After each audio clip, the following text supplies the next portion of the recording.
नमस्कार दोस्तों, target education classes में आपका स्वागत है। आज हम लेकर आए हैं आविष्कार व उनके आविष्कारक, जिसमें हमने 25 से ज़्यादा ऐसे आविष्कार लिए हैं जो कि हर गवर्नमेंट एग्ज़ाम्स में या तो पूछे जाते हैं और आने वाले गवर्नमेंट एग्ज़ाम्स में भी पूछे जाएंगे। यानी ये बहुत ही इम्पोर्टेंट वीडियो होने वाला है। लगभग 2 से 3 नंबर आप इस वीडियो से पक्के कर सकते हैं, क्योंकि हर एग्ज़ाम में आविष्कार पूछे जाते हैं। इस वीडियो में हमने आपको ट्रिक के माध्यम से समझाया है। ट्रिक बिल्कुल ही सरल है। अगर आपने ये वीडियो देख लिया तो 2 से 3 नंबर पक्के हैं आपके एग्ज़ाम से।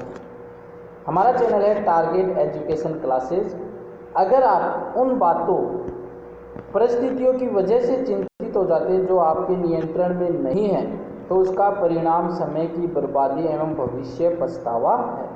तो उन बातों की वजह से, जैसे कोरोना वायरस फैल रहा है, वो हमारे प्रभाव में नहीं आता है, लेकिन वो फैल रहा है। अब हम अगर इसलिए चिंतित हैं कि कोरोना फैल रहा है और हम पढ़ाई नहीं करें, तो हमारा ये समय की बर्बादी है और भविष्य क्या रहेगा, इसका पछतावा ही रहेगा। जैसे पहले लॉकडाउन था, अब अनलॉक है। तो लॉकडाउन के समय जब कोरोना वायरस शुरू में भारत में फैल रहा था, तब लॉकडाउन जब लगाया गया था, तो कुछ लोगों ने क्या किया, पढ़ने बिल्कुल ही छोड़ दिया। यानी समय की क्या कि उन्होंने बर्बादी की। अब एग्ज़ाम्स हो रहे हैं, अब वो पढ़ना शुरू कर रहे हैं, लेकिन वो कहावत सुनी होगी आपने, अब पछताए होत क्या जब चिड़िया चुग गई खेत। और कुछ जहाँ पर होशियार लोग थे, उन्होंने क्या किया, उस समय को यूज किया है और वो उनको बेनिफिट देगा आने वाले एग्ज़ाम्स के अंदर। तो शुरू करते हैं आज का वीडियो। पहला क्वेश्चन है, पेनिसिलिन की खोज किसने की? तो पेनिसिलिन की खोज जो है वो सर अलेक्जेंडर फ्लेमिंग ने की है। इसके पीछे की क्या स्टोरी है वो भी हम जान लेते हैं। तो फ्लेमिंग जो है अपनी प्रयोगशाला में बैक्टीरिया पे प्रयोग कर रहे थे। होता क्या था, जब पहले के टाइम में ये तो पता था कि बैक्टीरिया से प्रॉब्लम्स हो रही है, बैक्टीरिया के कारण जो है वो बीमारियां बढ़ रही है, लेकिन बैक्टीरिया को रोका कैसे जाए। तो बैक्टीरिया के प्रयोग करते समय ये पाया कि फफूंद की वजह से बैक्टीरिया की वृद्धि रुक जाती है। कोई फफूंद था, उस फफूंद की वजह से बैक्टीरिया की वृद्धि जो रुक रही थी, उस फफूंद का नाम क्या रखा गया, पेनिसिलिन रखा गया। तो उन्होंने क्या किया, ये पेनिसिलिन जो है वो रासायनिक तत्व का स्त्राव करता है, जिसकी वजह से बैक्टीरिया में विकास नहीं होता है। तो फ्लेमिंग ने इस रासायनिक तत्व को बाहर निकाल लिया और उसको क्या नाम दिया, पेनिसिलिन नाम दिया। लेकिन जो फ्लेमिंग ने जो पेनिसिलिन बनाया था वो स्थायी नहीं था, उसका दवाइयों में प्रयोग नहीं किया जा सकता था। तो इस चुनौती को जो है ऑस्ट्रेलिया के हार्वर्ड फ्लोरी और जर्मनी के अर्नस्ट चेन ने पेनिसिलिन की स्थायी संरचना बनाई, जिसके फिर दवाई जिस पे बनने लग गई थी। तो इसमें 3 प्रश्न है। तो पेनिसिलिन की खोज किसने की, सर अलेक्जेंडर फ्लेमिंग ने। स्थायी संरचना की खोज किसने की, हार्वर्ड फ्लोरी और अर्नस्ट चेन ने। तो ये हमें याद रखना है। और ये क्वेश्चन ये भी बन सकता है कि पेनिसिलिन क्या है, तो एक फफूंद का नाम है पेनिसिलिन। तो ये हमें याद रखने हैं, किसी तरीके से भी क्वेश्चन एग्जाम में आ सकता है। अगला जो क्वेश्चन है वो है, चेचक के टिक्के के आविष्कारक कौन है? तो चेचक के टिक्के के आविष्कारक कौन है, एडवर्ड जेनर। तो ये हमें याद रखना है। चेचक जो कि स्मॉल पॉक्स भी बोलते हैं, उसके आविष्कारक कौन है, एडवर्ड जेनर। टिक्के को किसने बनाया था, एडवर्ड जेनर ने बनाया था। अब इसके पीछे की कहानी है वो भी हम जान लेते हैं। तो हो क्या रहा था, जब यूरोप में चेचक फैल रहा था, तब एडवर्ड जेनर ने ध्यान दिया कि दूध वाले, जिन्हें कभी गायों में पाए जाने वाला चेचक हुआ था, जो दूध वाले जो कि गायों में जो चेचक होता था उनसे संक्रमित हुए थे, वे अब चेचक से बहुत कम प्रभावित हुए थे। तो उन्होंने गायों में पाए जाने वाले चेचक का अध्ययन किया और चेचक से पीड़ित एक गाय के थन जो छाले होते हैं उनमें से तरल निकाला और एक लड़के के शरीर में डाल दिया। लड़का कुछ समय तक बुखार से पीड़ित रहा, लेकिन वो जल्दी क्या हो गया, ठीक हो गया। अब डॉक्टर एडवर्ड जेनर ने क्या किया, चेचक से पीड़ित व्यक्ति के शरीर के छालों में से थोड़ा तरल लेकर वापस उस लड़के में डाला, लेकिन लड़का अब जो है वो चेचक से पीड़ित नहीं हुआ था। तो यहाँ से जो है वो चेचक का टीका बना था। तो ये प्रयोग किए गए थे, रिसर्च की गई थी, तब जाके हमें चेचक का टीका मिला था, एडवर्ड जेनर जी ने हमें दिया था। अगला क्वेश्चन है जीवाणु विज्ञान के जनक कौन है? तो जीवाणु विज्ञान के जनक है रॉबर्ट कोक। जीवाणु विज्ञान के जनक कौन है? Robert Coke. तो हो क्या रहा था, वही टीबी की बैक्टीरिया की खोज की, इन्होंने सबसे पहले टीबी की बैक्टीरिया की खोज की और अलग करने में सफलता भी हासिल की थी। अब रॉबर्ट कोक ने क्या किया था, मानव शरीर के बाहर जिन बैक्टीरिया के कारण टीबी होता है उसकी कॉलोनियों को विकसित किया। मतलब उनको बहुत सारी बैक्टीरिया बनाए जिनकी वजह से टीबी हो रही थी। फिर दिखाया कि कैसे जानवरों में ये रोग फैलता है। इसलिए जो हमें याद रखने वाली चीज़ वो ये टीबी को कोक रोग भी कहा जाता है। तो इम्पोर्टेंट क्वेश्चन ये भी बन सकता है, जीवाणु विज्ञान के जनक कौन है? रॉबर्ट कोक, और टीबी को कोक रोग भी कहा जाता है। एक्सरे की खोज किसने की? तो एक्सरे की खोज किसने की? विल्हेम कॉनरेड रोएंटजन ने खोज की थी। नेक्स्ट जो है ईंट पर नाच। तो ईंट, ई यानी इलेक्ट्रॉन, ट यानी टॉमसन, तो इलेक्ट्रॉन की खोज टॉमसन या थॉमसन ने की थी। पर प यानी प्रोटॉन, र यानी रदरफोर्ड, तो प्रोटॉन की खोज रदरफोर्ड ने की थी। नाच, न्यूट्रॉन, न यानी न्यूट्रॉन, च यानी चैडविक, तो न्यूट्रॉन की खोज किसने की थी? चैडविक ने। तो ईंट पर नाच, बिल्कुल 3 वर्ड हमें याद रख लेंगे तो ये तीनों शब्द हमें याद हो जाएंगे, क्योंकि पूछे जाते हैं हर एग्जाम्स में लगभग। तो दोस्तों अभी तक भी आपने हमारा चैनल सब्सक्राइब नहीं किया तो सब्सक्राइब कीजिए। मुश्किलें वो चीज़ होती हैं जो हमें तब दिखाती है या तब दिखती है जब हमारा ध्यान लक्ष्य पर नहीं होता है। जब हम लक्ष्य की तैयारी कर रहे होते हैं, चाहे कितना भी बड़ा हमारा टारगेट है, उस टारगेट की हम तैयारी कर रहे होते हैं, तो हमें कहीं और ध्यान लगता ही नहीं, हम केवल हमारे पढ़ाई में ही ध्यान रखते हैं। लेकिन जैसे ही हमारा पढ़ाई से ध्यान यानी लक्ष्य से ध्यान हटता है, तब मन में डर आता है कि यार ये क्या होगा, अब कैसे होगा, अब क्या होगा। वही कोरोना वाली चीज़ है, अगर जिन्होंने पढ़ाई की है उनके लिए वो समय बहुत अच्छा था, और जिन्होंने पढ़ाई नहीं की है वो अब अपने लक्ष्य से भटक चुके हैं। उनको लक्ष्य में आने में अब टाइम लगेगा, तो लक्ष्य पर ध्यान रखिए। नेक्स्ट क्वेश्चन है नाइट्रोजन की खोज किसने की? नाइट्रोजन की खोज जो है वो रदरफोर्ड ने की है। बेंजीन की खोज किसने की? Michael Faraday. बेंजीन की खोज किसने की है? माइकल फेराडे जी ने की है।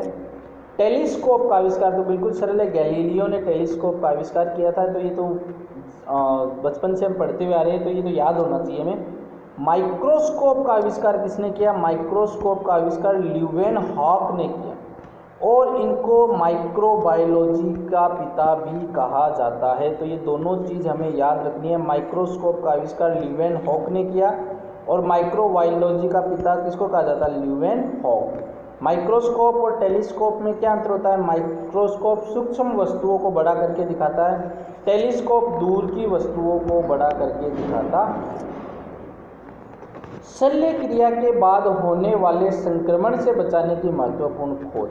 होता क्या था, जब हम सर्जरी करा लेते थे तो सर्जरी कराने के बाद में लगभग 50% लोग ही जिंदा बच पाते थे। तो शल्य क्रिया यानी ऑपरेशन करने के बाद में, सर्जरी करने के बाद में जो संक्रमण होता है उससे बचने के लिए किसने खोज की थी? तो इसका जो सही आंसर है वो जोसेफ लिस्टर। जोसेफ लिस्टर ने इसकी खोज की। रेडियोधर्मिता की खोज किसने की? एंटोनी हेनरी बेकल ने की थी। एक हड्डी रोग विशेषज्ञ जिन्होंने इंसुलिन की खोज की। तो इंसुलिन क्या होता है? हमारे जो अग्नाशय होता है या पेनक्रियाज होता है उससे एक हार्मोन निकलता है इंसुलिन, जो कि शरीर में ब्लड जो शुगर लेवल होता है उस शुगर लेवल को कम करता है। तो ये किसने खोज की? सर फ्रेडरिक ग्रांट बेंटिंग ने इसकी खोज की थी। अब जो अगला क्वेश्चन है वो भी इसी से रिलेटेड है। इंसुलिन की संरचना निर्धारित की। तो इंसुलिन की संरचना फ्रेडरिक सेंगर ने निर्धारित की। तो दोनों क्वेश्चन पूछे गए हैं एग्जाम्स में कि हड्डी रोग विशेषज्ञ जिन्होंने इंसुलिन की खोज की थी वो है फ्रेडरिक ग्रांट बेंटिंग। तो दोनों में देखिए फ्रेडरिक कॉमन है, केवल हमें याद रखना है ग्रांट बेंटिंग और सेंगर। नेक्स्ट क्वेश्चन है पौधों में भी जीवन होता है, इस बात की खोज किसने की थी? तो इस बात की खोज की थी जगदीश चंद्र बोस जी ने, कि पौधों में भी जीवन होता है। प्रकाश के वेग को सबसे पहले किसने नापा था? रोमर ने। प्रकाश का जो वेग होता है उसको सबसे पहले नापा था रोमर ने। ये भी पूछा हुआ है एनटीपीसी के अंदर।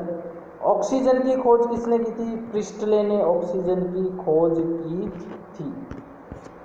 फिर प्रत्यावर्ती धारा का आविष्कार किसने किया था? प्रत्यावर्ती धारा हमारे घरों में जो आती है सप्लाई, वो प्रत्यावर्ती धारा सप्लाई आती है, एसी अल्टरनेटिंग करंट आता है, उसकी खोज जो है वो निकोल टेस्ला ने की थी। मोबाइल फ़ोन का आविष्कार किसने किया था? मोबाइल फ़ोन का आविष्कार मार्टिन कूपर ने किया। तो होता क्या था, जब शुरू में मोबाइल फ़ोन चले थे तो चार्ज करने के लिए, रिचार्ज करने के लिए क्या आते थे? कूपन आते थे। तो उस कूपन से हमें याद रखना है, कूपर, तो हमें याद हो जाएगा मार्टिन कूपर। न्यूरोसाइंस के पिता के रूप में कौन जाना जाता है? तो न्यूरोसाइंस के पिताजी के रूप में सैंटिगियो रोमेनी काजल को जाना जाता है। नेक्स्ट है विभिन्न किरणें व उनके खोजकर्ता। तो ये है लाइन जो हमें याद रखनी है। ए राजन लता को हटा के अब हरि के पिक्चर दर्शन गांव के दीर्घ मार्ग पर करने दे। ए राजन लता को हटा के अब हरि के पिक्चर दर्शन गांव के दीर्घ मार्ग पे करने दे। ये एक लाइन याद होती है हमें, जितने भी किरणें हैं उसके खोजकर्ता याद हो जाएंगे। तो ए राजन, ए यानी एक्स रे, ए से क्या हो गया? एक्स रे, ए से तो हो गया हमारा एक्स रे और राजन से हो गया रायन, तो एक्स रे, ए राजन से हो गया एक्स रे रांटजन। ठीक है। लता को हटा से हम बनाएंगे ल यानी लघु तरंगे, ल से तो क्या हो गया? लघु, त से हो गया तरंगे, हर्ट्ज, तो लता को हटा से हो जाएगा लघु तरंगे। किसने खोज की है? हर्ट्ज ने, हटा से हर्ट्ज ने। फिर अब हरी, अब हो गया अवरक्त, हरी हो गया हर्षेल। तो अवरक्त किरणें, अब से अवरक्त, हरी से हर्षेल। तो याद रखने की जरूरत ही नहीं है, बिल्कुल सरल सी चीज़ है। पिक्चर, तो देखिए पी से हो जाएगा पराबैंगनी, चर से रिचर या रीटर, रीचर याद रखेंगे तो रीटर अपने आप याद हो जाएगा।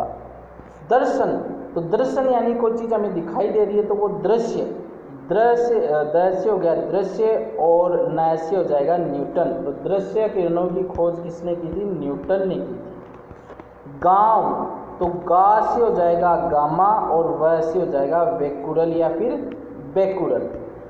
दीर्घ, तो दीर्घ हो जाएगा दीर्घ तरंग या दीर्घ किरणें, मार्कोनी, तो मार्कोनी ने ये खोज की थी। तो ये हमें एक लाइन याद रखनी है। कौन सी लाइन है? ए राजन लता को हटा अब हरि के पिक्चर दर्शन गांव के दीर्घ मार्ग पर करने दे। तो सारे आपको ये याद हो जाएंगे, बिल्कुल शॉर्ट ट्रिक है और ये आते हैं एग्ज़ाम्स में।